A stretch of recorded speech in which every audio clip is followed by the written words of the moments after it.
여러분 안녕하십니까? 바디바이블 모음 말씀입니다. 굿셰퍼드 재단 이창호 장로입니다. 오늘 말씀은 누가복음 17장 18절입니다. 이 이방인 외에는 하나님께 영광을 돌리러 돌아온 자가 없느냐 하시고, 오늘 나눌 말씀은 감사의 완성은 표현이다 입니다. 감사란 표현해낼 때 완성됩니다. 사람들은 표현하는 것을 좀 쑥스러워하죠. 내 맘 알지? 내가 말 안 했지만 사랑하는 거 알지? 이러죠. 메타인지라는 말이 있습니다. 자신의 인지 과정에 대해서 더 높은 차원의 시각으로 보는 능력입니다. 가령 사람들은 자신이 무엇인가를 안다고 생각합니다. 그러나 막상 아는 것을 이야기해보라 하면 말을 잘 못합니다. 스스로 안다고 생각하지만 모르고 있는 경우들이 태반이지요. 메타인지 능력이란 자신이 알고 있고 느끼고 있는 것을 표현해내는 능력입니다. 표현하면 주관이 객관이 됩니다. 선명하지 않던 것을 꺼내놓고 보면 분명해집니다. 우리는 사랑한다, 감사한다, 속으로 안다고 생각하지만 그것을 밖으로 표현해서 꺼내놓지 못한다면 정말로 아닐 수도 있는 것이죠. 성경을 보면 감사를 속으로 느껴라 라는 말은 없습니다. 늘 감사는 동사입니다. 감사하라, 감사하라, 표현하라고 말씀하십니다. 메타인지로 꺼내놓으라고 하십니다. 하나님께서 우리가 감사하는지 감사하지 못하는지를 알지 못하시니까 표현하라는 것일까요? 그렇지 않습니다. 감사를 표현하는 것이 감사의 본질이며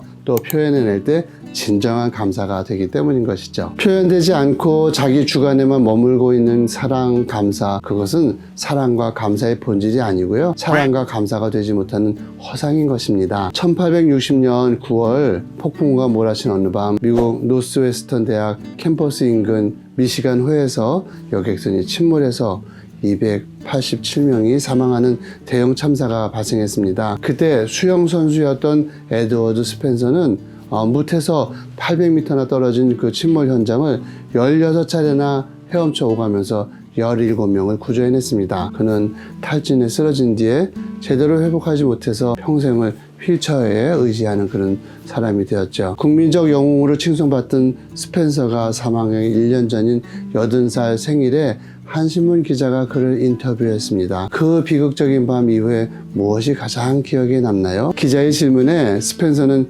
이렇게 대답했습니다. 내가 구출해준 17명 가운데 훗날 나를 찾아오거나 내게 감사를 표현한 이가 단 한 명도 없었습니다. 저는 이 이야기를 하면서 무서운 생각이 들었습니다. 혹시 나도 누군가에게 표현해야 할 감사를 잊고 있지 않은가? 그렇다면 그의 가슴 속에 나에 대한 감성이 얼마나 싸늘하게 식어져 있을까 하는 생각이 듭니다. 노래는 부를 때까지 노래가 아니고 종은 울릴 때까지 종이 아니며 감사는 표현될 때까지 감사가 아니다라는 말이 있습니다. 그냥 마음속으로 감사를 느끼고 있다는 것과 그 감사를 표현한다는 것은 천지 차이인 것이죠. 10명의 문둥병자가 예수님께 치유를 받았습니다. 그런데 성경은 그 10명의 치유된 사건을 하나님의 영광과 연결시키고 있습니다. 누가 하나님께 영광을 돌렸는가?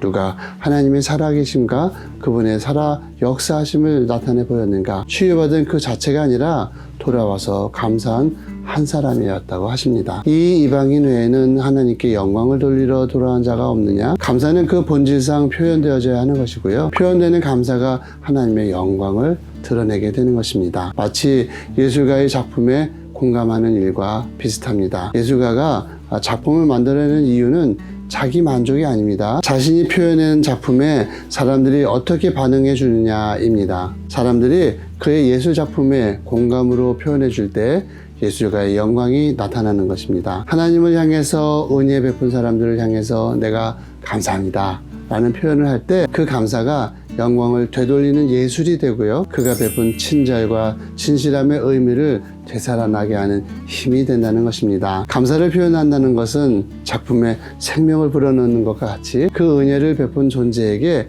보람과 영광을 되살아나게 하는 아름다운 예술인 것입니다. 이상으로 선한 목자를 따르고 싶은 이창호 장로였습니다. 오늘도 내가 놓치고만 감사의 고백들이 무엇인지 찾아내시기 바랍니다. 내가 감사해야 할 사람인데 놓치고 있는 사람이 있는지 찾아내십시오. 또 하나님을 향해서 내가 받은 은혜에 대해서 감사하지 못하고 있는 상태인지 점검해 보시기 바랍니다.